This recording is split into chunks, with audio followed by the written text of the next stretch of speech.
तो खूप कष्टाळू होता, दिवस रात्र मेहनत करणारा. आणि मी मात्र स्वप्नात जगायचे.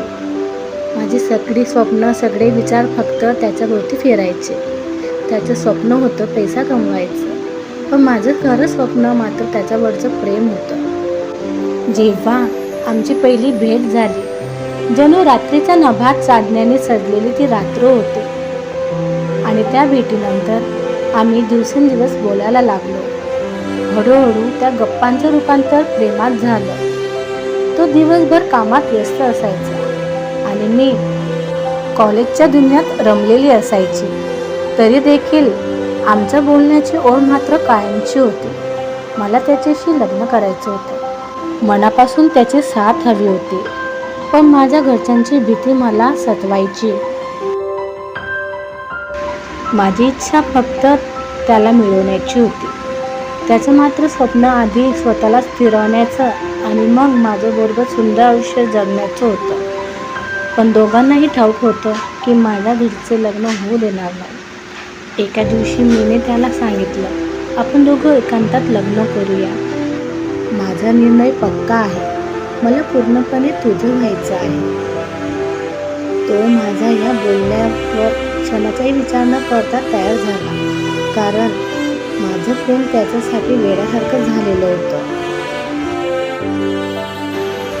तुझ्या डोळ्यात मी माझं जग पाहिलं, तुझ्या पडशात मी अनंत सुख जाणवलं. संपूर्ण आयुष्य देण्याची शपथ घेतली, फक्त तुझ्या सोबत राहण्याची आस धरली. तूच माझं स्वप्न, तूच माझं गाणं, तूच माझं जगण्याची खरी आस. तो दिवस होता 14 फेब्रुवारी, व्हॅलेंटाईन डेचा. त्याने माझ्यासाठी एक सुंदर मंगळसूत्र आणलं होतं आणि सोबत एक चांदीची अंगठी. ती पाहून माझ्या डोळ्यात अश्रू आले, कारण माझ्याकडे त्याला देण्यासाठी काहीच नव्हतं. तेव्हा मी त्याचा हात हातात धरला आणि अलगद म्हटलं, मी तुला काहीच खास देऊ शकत नाही, पण माझे हृदय, माझे शरीर, माझे आयुष्य सगळं काही तुझंच आहे. एकदा आम्ही ठरवलं, आता काहीही झालं तरी घरच्यांना लग्नासाठी तयार करायचं. त्याच्याजवळ फक्त मेहनत होती आणि हिंमत होती. त्याने हीच ताकद घेऊन माझ्या वडिलांना भेटायला धाडस केलं, कारण त्याला माहीत होतं माझ्याशिवाय त्याचं जीवन अपूर्ण आहे. त्याने थेट माझ्या वडिलांना सांगितलं, मला तुमच्या मुलीशी लग्न करायचं आहे. त्याच क्षणी वडिलांनी त्याच्या डोळ्यात माझ्यावरील खरं प्रेम पाहिलं आणि त्यांनी होकार दिला. तो क्षण म्हणजे जणू चित्रपटासारखाच होता. जणू शाहरुख खानचा तो डायलॉग खरा ठरला, किसी चीज को शिद्दत से चाहो तो पूरी कायनात उसे तुमसे मिलाने की साजिश में लग जाती है.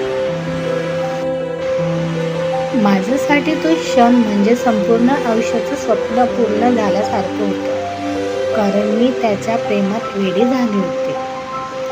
लग्नानंतर मीने पत्राच्या छोट्याशा घरात संसार सुरू केला. संकट आले, संघर्ष आला, पण मी नेहमीच त्याला प्रोत्साहन देत राहिले. त्याच्या प्रत्येक वेदनेत, प्रत्येक थकव्यामध्ये मी त्याचा आधार बनत राहिले. तुझ्या खांद्यावर ठेवलेलं माझं मस्तक हेच आयुष्याचं खरं सुख.